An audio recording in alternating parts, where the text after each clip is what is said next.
Dr. Khalil Andani is an assistant professor of religion at Augustana College in the USA. Please, Khalil, the floor is yours. Sorry, the title of Khalil's presentation is Rethinking Qiyama, the Emergence and Genealogy of the Nizāri Imams. Please.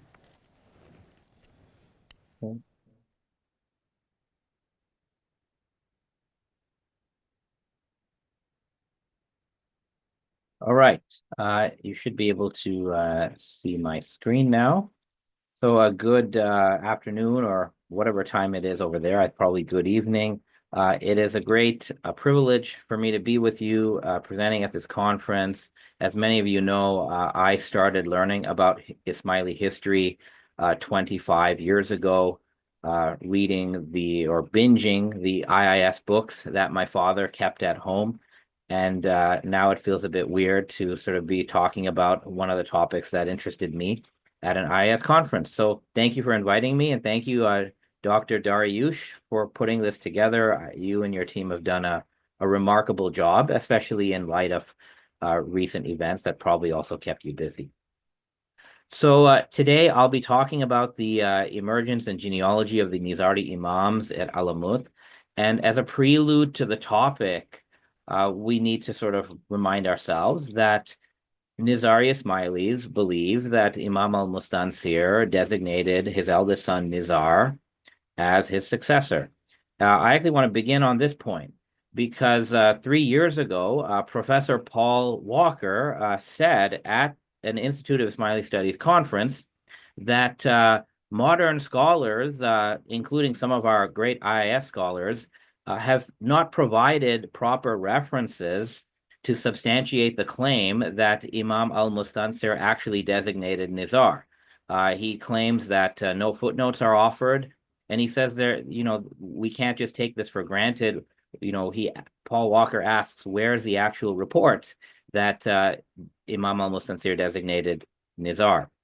So I want to begin on that point. I'm not aware of an official response to this, so I thought as a side project, I would collect those references and just share them with you since they are, important to this overall topic.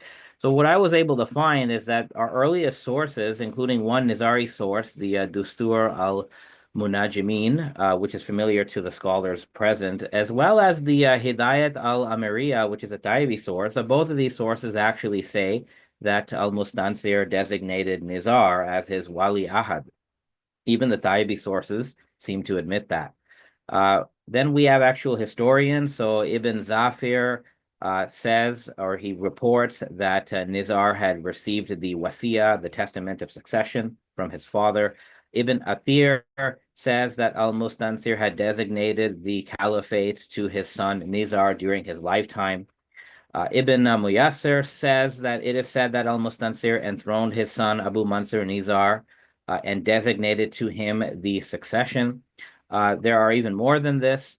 Al-Nuwairi also reports that Nizar was made the wali ahad of al-Mustanṣir by his father, and that there was actually an attempt by al-Mustanṣir for people to take bay'ah of Nizar. As-Safadi also says Nizar's father arranged bay'ah for him and sent dyes for him throughout the lands. Dahabi, in 2 works, says the same thing. Nizar's father arranged bay'ah for him. Ibn Kathir says that al-Mustanṣir had designated the authority, the Amr, to his son Nizar.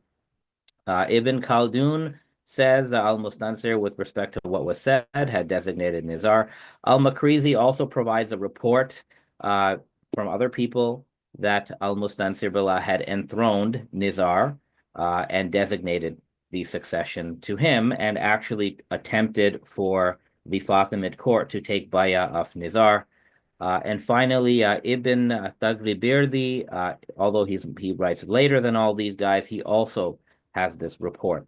So it seems to me, anyway, that the non-Ismaili historical chroniclers have widely reported that Imam al-Mustanṣir designated Nizar.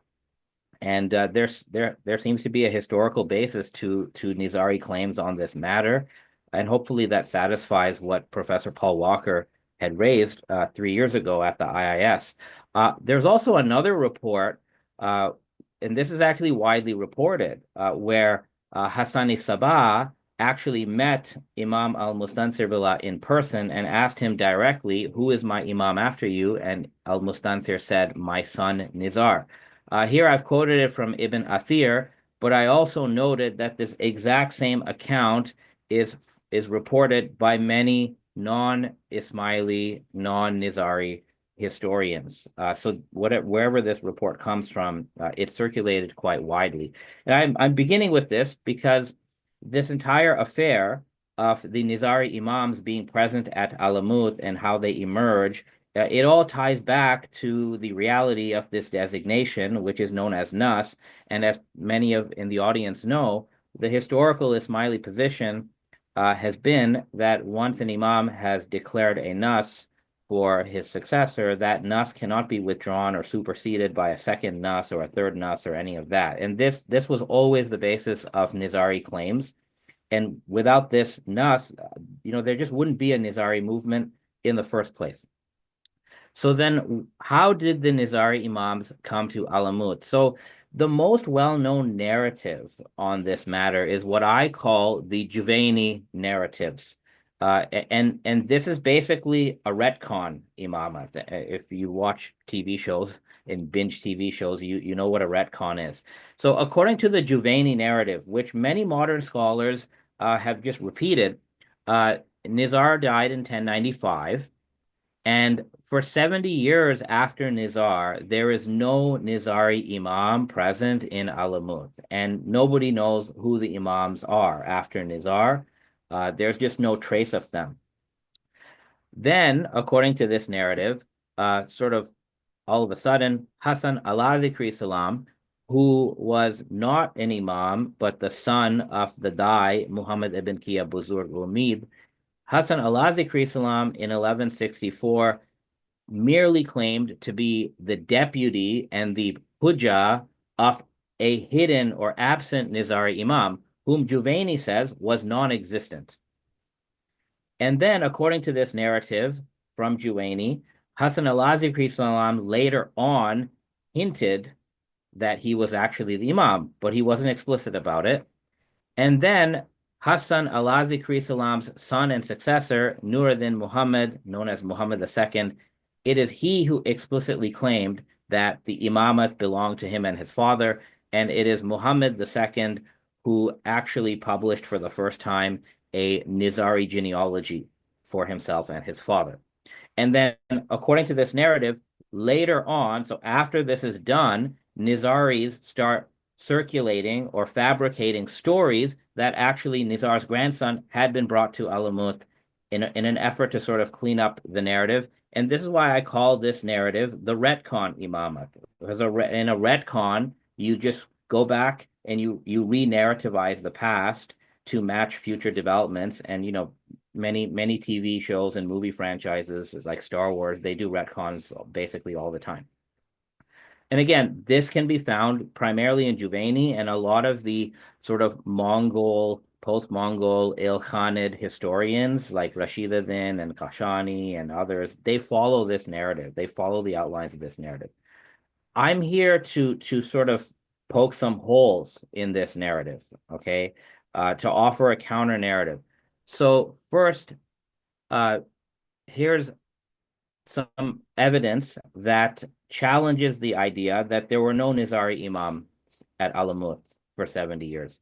So there's a text, and thankfully, Dr. Farhad Daftary, I would tell everybody that you can't just read his books, you have to read his footnotes.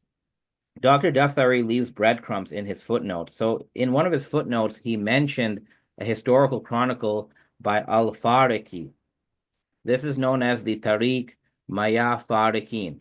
So this is by the historian al-Fariqi, and if you can look at his dates, he lived contemporary to the early Alamut period. He was contemporary to the Qiyama. But what's really important is that there's two manuscripts of al-Fariqi's Tariq. And what we have in the second manuscript, called Manuscript B, this was completed in 1164, but the events in it go up to 1154. So al-Faraqi is writing as of 10 years before the Qiyamah. And in this historical text, in his Tariq, he reports something from the Nizāri Ismailis of his own time. So Nizaris in the year 1154 or earlier say to Faraqi that Nizar was a designated Imam, and he remained for a time, and then he departed, and that Nizar actually had progeny, and they even give the name of a son of Nizar. They say his name was Muḥammad, and he had this title. And the report goes on to say that Nizar departed from Egypt. He fled to Khurasan to the house of Ḥasan II, and then Nizar begot a son from the daughter of Ḥasan II, and then he died there. And he designated this son. And then it says Nizar's son had his own son named Nizar ibn Muhammad ibn Nizar. And he goes on to say, so now this is Nizar's grandson, that at present, so around the year 1154, Nizar's grandson is the Imam of the Ismailis. That's what this report says. And to my knowledge, this is actually the earliest non-Ismaili historian who gives us a report that there is an Imam descended from Nizar at Alamut. And granted, some of his details we know are not correct. So we know that Nizar didn't actually leave Egypt, and al-Faraqi knows that. He says at the end, Nizar did not leave Egypt. But nevertheless, this report attests to the existence of a Nizari Imam, a grandson of Nizar, present at Alamut at least 1 decade before Ḥasan al-Dhikrihi declares the Qiyama. So the next question I had is, okay, is this some isolated report in al-Faraqi, or is there more to this? So I actually found that there are historians after al-Faraqi who also report, you could say, corroborate the idea that a Nizari Imam was present at Alamut before Ḥasan al-Dhikrihi declared the Qiyama. First, we have a couple of early sources. So Dr. Shafiq Virani has published several articles on a treatise by Qasim Tustari. And Tustari wrote a treatise in which he mentions blessed holy epistles that have come from the Imams. And Dr. Virani writes that this suggests that written epistles from the Imams descended from Nizar were being received by members of the Dawah at this time. And you can see that Qasim Tustari's work dates to 1131 to 1139. So that's before the Qiyama. So there seems to be epistles, guidance from the Nizari Imams before the Qiyama, before Ḥasan al-Dhikrihi comes out. Then Dr. Shiraz Hajiani, who's here, who gave an excellent keynote this morning, he has done great efforts to edit and translate and analyze a text from the pre-Qiyama era. He dates it to 1147 to 1164. And according to this text, the Imams descended from Nizar were secretly present at Alamut, and they actually composed treatises. So this is very interesting. These are both pre-Qiyama sources so far. Now, if we look to post-Qiyama writings, even Juvayni, who hates to admit this, even Juvayni reports that according to the Nizaris, one of the sons of Nizar left a son in Alexandria, and an Ismaili died, Abu Hasan Saidi, he brought the grandson of Nizar to Alamut under secrecy. So even Juvayni reports this, and then we can go past that, though. I found a report from the historian Zakaria Qazwini. He's contemporary with Juvayni, but he doesn't seem as anti-Ismaili as Juvayni. And Zakaria Qazwini actually narrates a whole report where Hassan bin Sabah introduces a child imam to the Ismailis. And he says to them, this is your imam, this is your mu'allim. I've quoted that report on the slide. And it's very clear that this is a report about Hassan bin Sabah introducing a child imam, so probably a grandson of Nizar. Again, this is not an Ismaili source, so I don't think this author is just making this up. Then we have Rashida then, who repeats in a more friendly way what Juvayni said, that a grandson of Nizar was left in Alexandria, and he was brought to Alamut. And then we have Hamdullah Mustawfi. Again, he's writing later, but he also says that Nizar ibn Mustansir gave Ḥasan Sabah a child from among his own descendants. Ḥasan bin Sabah brought that child to Iran and took care of him. And then he later says, after alā-dhikrihi claimed the Imamate, this is because Ḥasan bin Sabah had brought a son of that Nizar ibn Mustansir of Egypt, named Ismail, to his kingdom. When that child reached adulthood, he had a son. So there seems to be several reports in non-Ismaili historian writings that do say that a descendant of Nizar, probably his grandson, was brought to Alamut and was present there, although this wasn't known to everybody. This brings me to the next point. So who did Ḥasan al-Dhikrihi, known as Ḥasan II, who did he claim to be? What were his claims? Now, according to the Juvayni narrative, which again is the retcon. You have got 5 minutes, yeah? Okay. According to Juvayni's narrative, which is a retcon narrative, Ḥasan al-Dhikrihi only claimed to be the Khalifa, the ḥujja, and the da'i of the Imam, and he only hinted later that he was the Imam, and he speaks of the Imam in third person. But when you look at Nizari sources, and I'm happy to be corrected by the people at the conference who know this better than I do, I have not seen a Nizari source quoting Ḥasan al-Dhikrihi where he speaks of the Imam as being anybody other than himself. Ḥasan al-Dhikrihi does speak of the Qayyim sometimes in third person, and that's an interesting note because according to late Fatimid descriptions of Qiyama, which I've written about and I've spoken about elsewhere, the Qayyim al-Qiyama is not an ordinary Imam. He actually stands above the rest of the Imams. And according to Fatimid authors, Nasr Khusru, Qadi Numan, Shirazi, when the Qiyama comes, it will be announced by a special Imam who will be the ḥujja of the Qayyim, the representative of the Qayyim. So for Fatimid authors, Qiyama is accompanied by multiple figures. It's not just one person who does it. There's a Qayyim who's actually sort of hidden behind the scenes, and the Qayyim has a representative who is an Imam in his own right, and he declares the Qiyama. So as an alternative to Juvayni's retcon narrative, I would propose that it's possible that Imam Ḥasan al-Dhikrihi, when he declared the Qiyama, was claiming to be the ḥujja or khalifa of the Qayyim, which in Fatimid thought is a claim to being an Imam. So this idea that Ḥasan al-Dhikrihi claimed Imama gradually, I think this could be totally revised.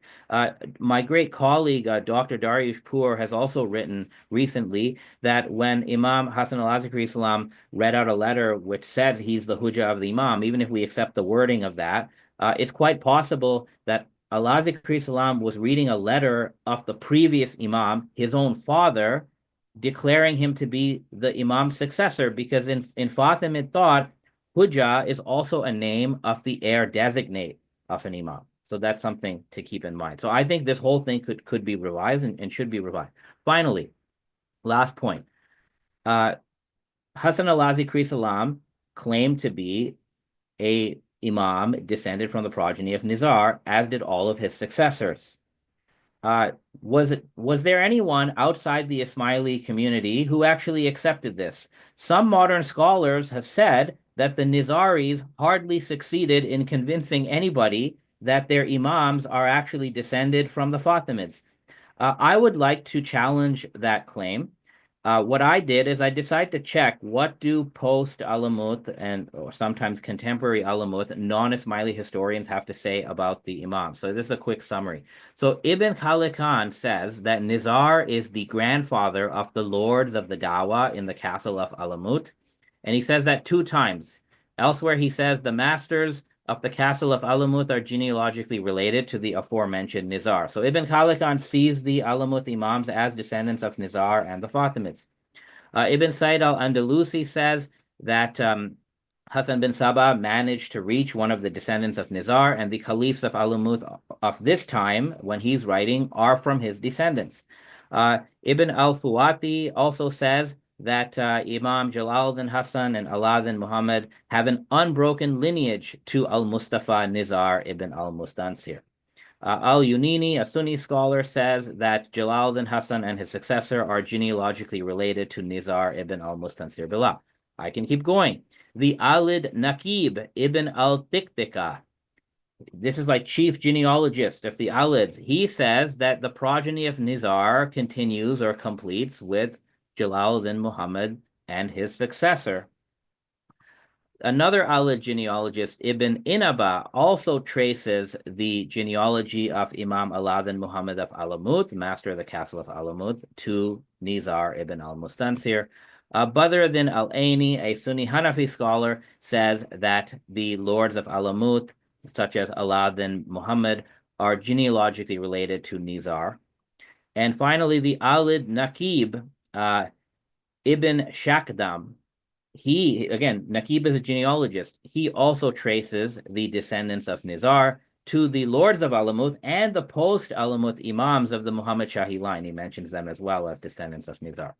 So anyway, I know I'm out of time. So my conclusion, if I can simply end, is that there's ample evidence in historical chronicles that al-Mustanṣir Billah designated Nizar.